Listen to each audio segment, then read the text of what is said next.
Student good morning. तो आज अपन आपका चैप्टर नंबर 6 स्टार्ट करेंगे, physical and chemical changes. Okay, सबसे इजी चैप्टर है ये और इसका आज हम फर्स्ट लेक्चर ही स्टार्ट कर रहे हैं।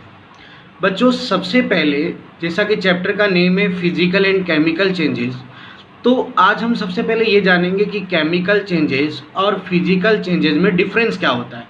तो यही आपका एग्ज़ाम में क्वेश्चन भी आ जाता है ना। तो बच्चों देखो, जब भी किसी सब्सटेंस में या किसी मटेरियल में केमिकल चेंज होता है तो हमेशा उससे कोई न्यू सब्सटेंस फॉर्म हो जाता है, यानी एक सब्सटेंस से कोई नया ही सब्सटेंस बन जाता है, यानी एक मटेरियल से कुछ नया ही मटेरियल बन जाता है। कब? जब केमिकल चेंज होता है। लेकिन जब फिजिकल चेंज होता है तो no new substances are form, तब कोई नया सब्सटेंस नहीं बनता है, कोई नया मटेरियल नहीं बनता है। और यही सबसे इम्पॉर्टेंट जो है इन दोनों में डिफरेंस है। अब बताइए, केमिकल चेंज होगा तो क्या बन जाएगा? कोई नया सब्सटेंस बन जाएगा, जबकि फिजिकल चेंज होगा तो कोई नया सब्सटेंस नहीं बनेगा। राइट, इस बात को मैं आपको एक्सप्लेन करता हूँ। अपने यहाँ से एक एग्जांपल ले लेते हैं कोल बर्निंग का। कोल बर्निंग किसका एग्जांपल है? केमिकल चेंज का। जबकि चेंज आइस इन वाटर, ये एग्जाम्पल किसका है? फिजिकल चेंज का। मैं इन दोनों को ही लेकर समझाता हूँ। देखो कि जब भी हम किसी कोल मटेरियल को बर्न करेंगे, कोल को हम बर्न कर रहे हैं, तो जब हम इसको बर्न करेंगे तो बर्न करने से क्या होगा बेटा कि कोल में क्या है? कार्बन। ऑक्सीजन की प्रेजेंस में ये क्या होगा? बर्न होगा। तो क्या बन जाएगा? CO2, कार्बन डाइऑक्साइड बन जाएगा। CO2 क्या है? Carbon dioxide. राइट, और वेपर भी बनेगी। तो बच्चों आप ये देखिए कि कोल एक मटेरियल था जिसमें क्या था? कार्बन। इसको बर्न करने से क्या बन गया? Carbon dioxide. यानी एक मटेरियल किसी दूसरी फॉर्म में क्या हो गया? चेंज हो गया। पहले कार्बन था, अब क्या बन गया? Carbon dioxide. यानी बेटा कोई नया सब्सटेंस बन गया। करेक्ट। लेकिन वहीं अगर हम बात करें आइस की, तो आइस जब मेल्ट होगी तो क्या बनेगा? वाटर। और वाटर, आइस में भी क्या था? वाटर था, लिक्विड सॉलिड फॉर्म में। अब यहाँ वाटर क्या है? लिक्विड फॉर्म में। समझ आया? तो कोई नया सब्सटेंस नहीं बना, इसमें भी वाटर था, यहाँ भी वाटर ही है। क्लियर हुआ एकदम अच्छे से?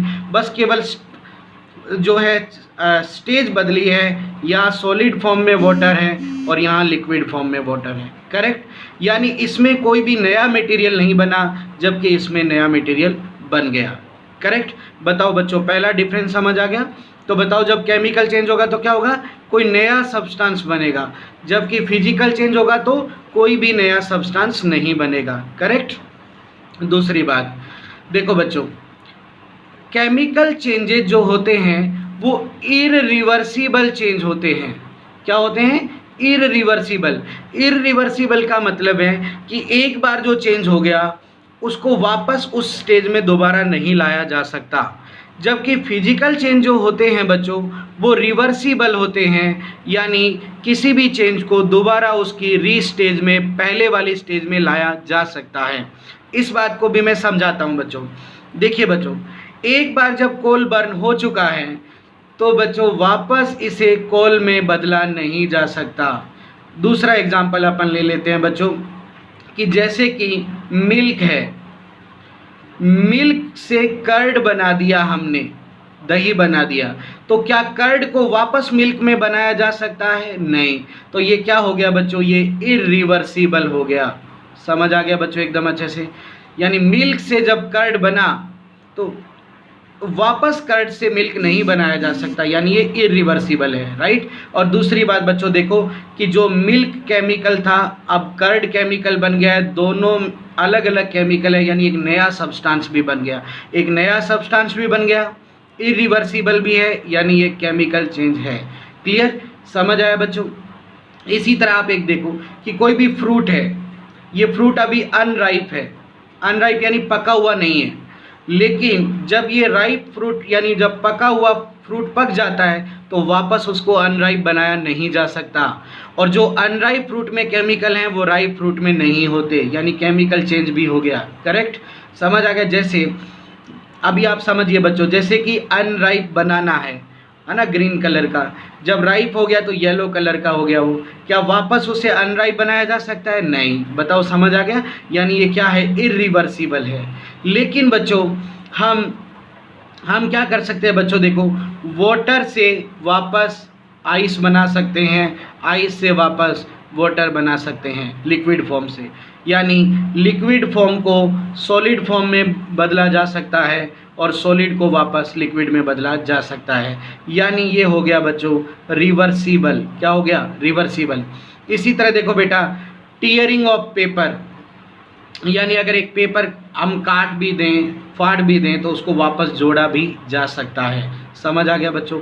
Mixing of sand and water, sand और वाटर को मिक्स किया जा सकता है और वापस इनको अलग अलग भी किया जा सकता है। Crushing of cane, glowing of electric bulb, है ना। तो ये सब किसके एग्जाम्पल हो गए बेटा? फिजिकल चेंज के एग्जाम्पल हो गए। तो बच्चों ये दो बहुत ज़्यादा इंपॉर्टेंट है, आप ये दो जरूर ध्यान रखना। तो अब मैं आपसे पूछूं कि केमिकल चेंज में क्या न्यू सब्सटेंस बनता है? यस। क्या फिजिकल चेंज में न्यू सब्सटेंस बनता है? नो। क्या केमिकल चेंज रिवर्सिबल होते हैं? नो। ये क्या होते हैं? इरिवर्सिबल। लेकिन फिजिकल चेंज क्या होते हैं? रिवर्सिबल। समझ आ गया बच्चों? अब आगे देखो, जब केमिकल चेंज होगा तो mass of substances not remain same, usually change, यानी कोई भी सब्सटेंस है उसका मास, या आप अपनी भाषा में समझिए उसका वेट, वो चेंज हो जाता है। जबकि फिजिकल चेंज होगा तो mass of substance remain same, यानी उसका मास चेंज नहीं होगा। अब आपको समझाते हैं। देखो बच्चों, आप देखिए कि जैसे कि सपोज करो कि एक कैंडल बर्न कर रही है ना, तो हमने ये देखा कि एक कैंडल बर्न कर रही है, ये कैंडल है और ये बर्न हो रही है, ठीक है, कैंडल बर्न हो रही है, ठीक है। अब अपन क्या करते हैं, इस कैंडल का वेट कर लो आप, और इसके बर्न होने के बाद जो मटेरियल बचेगा उसका वेट कर लो। क्या दोनों का वेट एक जैसा आएगा? नहीं। कैंडल का वेट क्या है? ज़्यादा है। बर्न होने के बाद वेट क्या होगा? कम होगा। यानी ये देखो क्या हुआ, मास क्या हो गया बेटा? बताओ, चेंज हो गया।